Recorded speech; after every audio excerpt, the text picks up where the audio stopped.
Salut Mathias. Alors, tu abordes pas mal de points. La première chose, c'est l'ego que j'aimerais aborder. Je crois que l'ego est un monstre. L'ego est un monstre, est un peu une hydre de Lerne. Une hydre de Lerne, c'était un monstre dans les 12 travaux d'Hercule qu'il devait tuer, qui a plusieurs têtes, dont une qui est immortelle. Et en fait, plus tu lui coupes la tête, et ça repousse. L'ego est ce genre de monstre. Je crois qu'à l'origine, c'est quand même un mécanisme humain qui peut être salvateur. Donc il y a quelque chose d'indispensable dans l'ego. Le problème, c'est que, voilà, dans notre société, c'est devenu un peu Dieu, quoi. Enfin, tu vois, notre société nous surgonfle l'ego et nous rend incapables de communiquer. Je crois que c'est vraiment à l'origine de la difficulté de la communication entre les gens.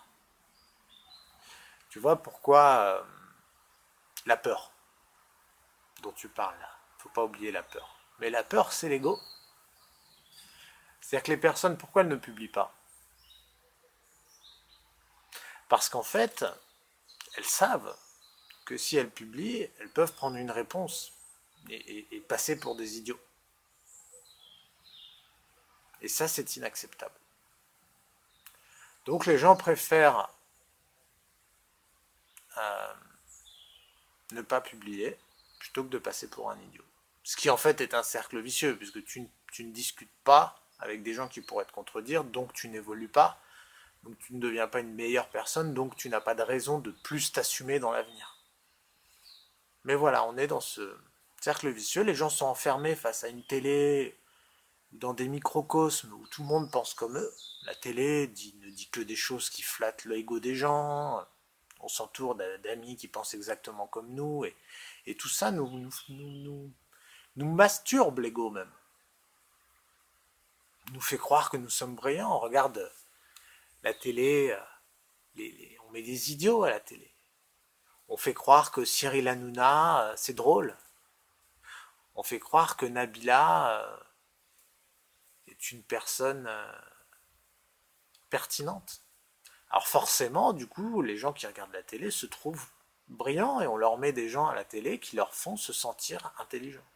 Alors forcément, quand tu te retrouves au bistrot avec des gens normaux, tu risques de te prendre un taquet si tu oses sortir tes conneries. Et voilà, c'est ça qui fait peur aux gens. Donc, je pense qu'effectivement, ça va être vraiment ça qu'il va falloir. C'est ça qu'on va essayer de bousculer, quoi.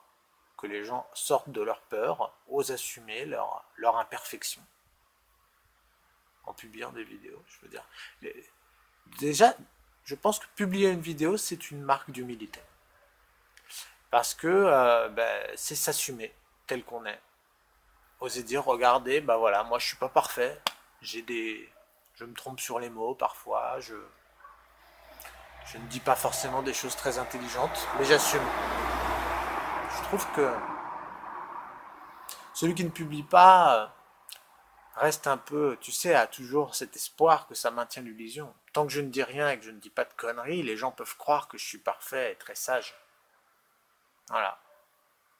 Pour moi, c'est ça la logique du silence. Donc, bon, bah, je pense que tu as raison, hein. J'ai bien aimé le mot patience. Je crois qu'effectivement, il va falloir être patient. Je vais laisser un peu de me taire pour ne pas étouffer le débat. Si je constate dans une semaine que personne ne s'est activé, je me remettrai à lancer des thèmes. Et mais je sais que ce sera très dur d'obtenir que les gens participent. Mais c'est pas grave, on va s'accrocher.